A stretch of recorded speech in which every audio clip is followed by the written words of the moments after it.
Elon Musk just sat down with Fox News to spill the tea on government oversight. Awfully suspicious, don't you think? He talked about how the government works, where it's broken, and what his Doge team is doing to fix it. This town needs an enema. It sounds like he's digging into democracy, red tape, and shady cash moves. This, by the way, is I think one of the biggest sources of fraud in the world is government-funded, non-governmental organizations. This is a gigantic fraud loophole. So what are Musk's true motivations? Well, for starters, in 2023, the FAA fined him $175,000 for Starlink data lapses. Then Tesla was fined over $100,000 by OSHA for workplace violations. Then in the same year, Tesla's Fremont plant in California was fined $1.5 million for hazardous waste by the EPA. Damn! These numbers may not seem significant to us because, after all, these are multi-billion-dollar industries. But with each fine, each regulation, each piece of red tape they have to cross, it costs them billions of dollars in opportunities.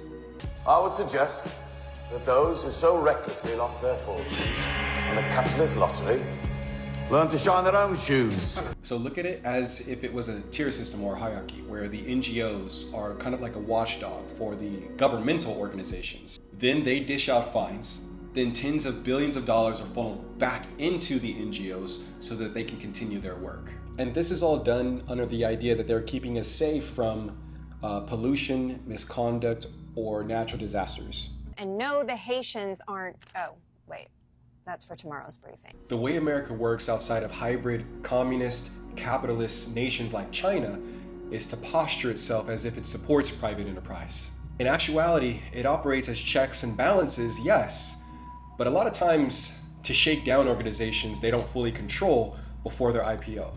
And this is done through fines, regulations, and red tape, otherwise known as oversight. Have you noticed that as everything around you seems to decline, one thing still grows? It is the power of your rulers. The only result has been their increased control over you at the cost of your freedom. Do you know why? Essentially, this is the way to control the success or failure of a company without having to outright own it on paper. In essence, this is an unofficial communist approach. The danger here is that these practices tend to stifle artists, researchers, innovators, scientists. Most businesses have no issue following regulatory practices. It's only a few that are doing wild stuff like only hiring a certain group of people or a specific gender or age with limited roles or trying to get us addicted to pharmaceutical medicines.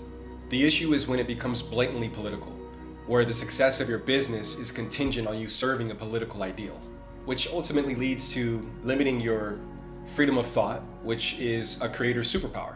Then you're no longer a free-thinking person or enterprise because you're bending to the will of authority that may or may not be altruistic.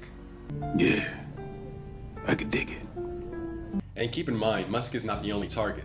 He's just one of many. For the first time, we just face this massive institutional pressure to basically start censoring content on ideological grounds. So is there corruption? Is there a point to all of this? Is Elon Musk up to something? Is Elon Musk on to something?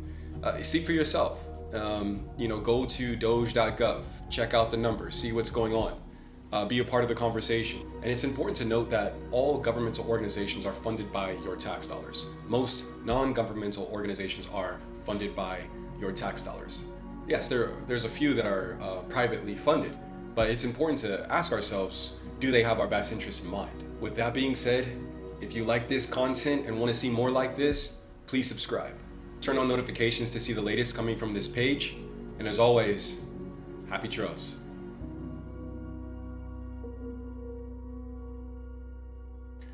Ayn Rand said, "The government was set to protect us from criminals, and the Constitution was written to protect us from the government."